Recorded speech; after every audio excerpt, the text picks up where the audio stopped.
Ne blesse jamais les parents. Les prières sont toujours là pour vous, dans leur cœur. Bonjour chers amis. Aujourd'hui, je vais vous dire la prédiction du mois de juin pour les ascendants Sagittaires. Cette carte représente les planètes tournant en transit. Pardoché le 7 juin et le 22 juin. Vinaya Chaturthi le 14 juin. Sankashti Chaturthi le 27 juin. La nouvelle lune est le 10 juin. La pleine lune a lieu le 24 juin. Il y a une éclipse solaire le 10 juin, qui n'est pas visible en Inde. Passons maintenant à la prédiction. Ici, le nombre 9 est écrit, vous êtes donc l'ascendant Sagittaire. Si votre horoscope de naissance est également le numéro 9 écrit ici, alors cette prédiction est pour vous. Veuillez ne pas faire d'erreur en regardant la vidéo, sinon la prédiction ne correspondra pas. Cette prédiction sur la base des heures et des dates indiennes, vous devez donc définir la prédiction à partir de la date et de l'heure de votre pays. Jupiter est le seigneur de l'ascendant Sagittaire. Et Jupiter est assis dans votre 3e maison. Jupiter sera rétrograde après le 20 juin. Pour ceux qui sont associés aux médias et au domaine créatif, cette fois sera bonne. Les relations avec les voisins seront bonnes. Peut voyager un peu. Vous pouvez avoir un engagement pendant cette période. Les chances de mariage se font avant le 20 juin. Ce sera un bon moment pour les personnes impliquées dans la politique. Si vous voulez prendre une grande décision, prenez-la avant le 20 juin. Vous devez avoir dépensé beaucoup le mois dernier. Il doit également y avoir eu des erreurs. Mais ce mois-ci, vous penserez à corriger vos erreurs. Essaiera de corriger les erreurs. Vous pouvez bénéficier des conseils de vos amis. Vous obtiendrez le soutien de vos frères et sœurs. Les personnes dont les affaires judiciaires se poursuivent dans la vie conjugale, leurs problèmes peuvent s'aggraver.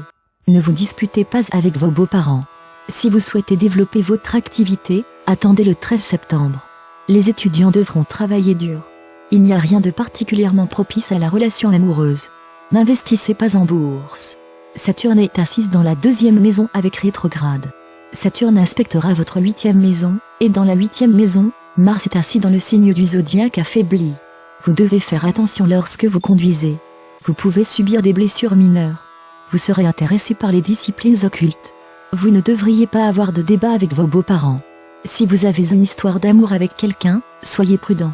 Vous risquez de perdre sur le marché boursier, les loteries et les jeux de hasard. Vénus est assise en Gémeaux. Vénus reste ici jusqu'au 22 juin. Pendant ce temps, votre conjoint peut dépenser des articles de luxe. Vénus est le seigneur de votre 6e maison, et Rahu étant dans la 6e maison peut causer des problèmes dans votre vie conjugale. Le 22 mars, lorsque Vénus viendra avec Mars dans le zodiaque Cancer, vous pourrez en tirer un avantage soudainement. Les signes du zodiaque de Vénus et de Mercure sont également échangés.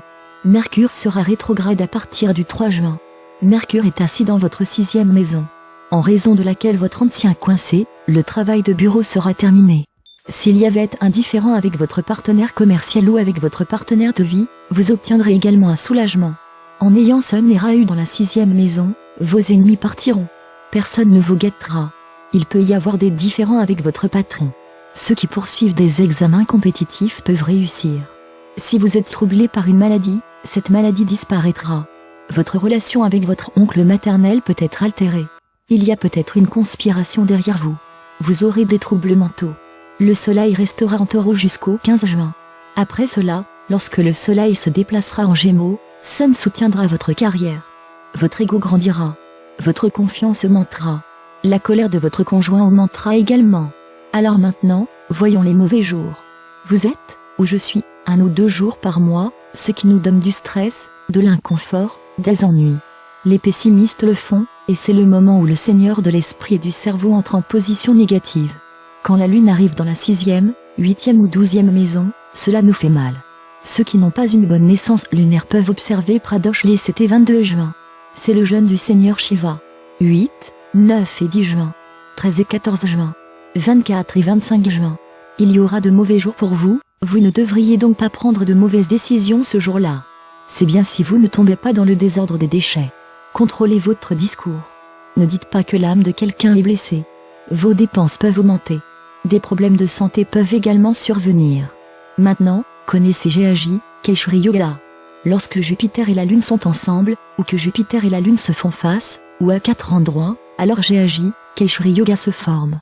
Tout comme maintenant, le Jupiter est ici, quand la Lune viendra ici, en Verseau ou elle viendra ici en Taureau, ou elle viendra ici en Lion, ou elle viendra ici en Scorpion, puis à cause de Jupiter et de la Lune, GAJ le Keshri Yoga sera formé. Dans GAJ, Keshri Yoga, Il y a une combinaison de Jupiter et de Lune, Jupiter signifie argent et Lune signifie eau. Donc, pendant cette journée, le flux d'argent est bon. Si vous faites des affaires, vous pouvez percevoir le paiement de quelqu'un. Pendant ces jours, vous pouvez obtenir des avantages. Voici donc J'ai agi, Keishuri Yoga. J'ai agi, Keishuri Yoga est en cours de préparation pour vous au cours de ces 5 jours. 1er juin, 9 juin, 2016, 22 juin et 29 juin. Sur ces 5 jours, vous n'obtiendrez pas autant le 9 juin et le 22 juin. Mais les 3 jours restants, le 1er juin, le 16 juin et le 29 juin vous seront bénéfiques. En vous rappelant Lord Ram First, tous les mardis en lisant un numanche à Lisa et distribuant des bonbons aux enfants dans le temple, cela vous sera bénéfique. Pour ceux dont la naissance Mars n'est pas bonne, ce qui signifie que Mars est dans la 4e, 8e ou 12e maison de votre horoscope, alors vous pouvez observer Vinayaka Chaturthi le 14 juin et Sankashti Chaturthi le 27 juin. Si Rahu est mauvais dans votre horoscope, c'est-à-dire en 4e, 8e ou 12e maison, alors vous devriez réciter Vishnu Sahasranam à chaque nouvelle lune. Dans l'eau courante, la perte de noix de coco réduira également les mauvais effets du Rahu. En ce mois, la nouvelle lune est le 10 juin. Il y a une éclipse solaire le 10 juin, qui n'est pas visible en Inde. Si vous faites un don ce jour-là, ce sera bon pour vous. Si vous ne pouvez pas faire de don. Mantra du soleil. Om Japakusum Sankasham Kashyapeyam Mahadyutim. Tamuri Sarva Papaganam Pranatos Mandivakaram. Guillemets. Il faut chanter ce mantra. Chanter ce mantra peut vous débarrasser de tous vos problèmes. Chanter le mantra pendant l'éclipse prouve rapidement ce mantra. À chaque nouvelle lune, le 10 juin, mettez du sésame noir dans l'eau et offrez-la à l'arbre pipal, vous en bénéficierez également. C'était donc la prévision du mois de juin pour l'ascendant Sagittaire. Continuez à regarder notre chaîne pour plus d'informations. Merci.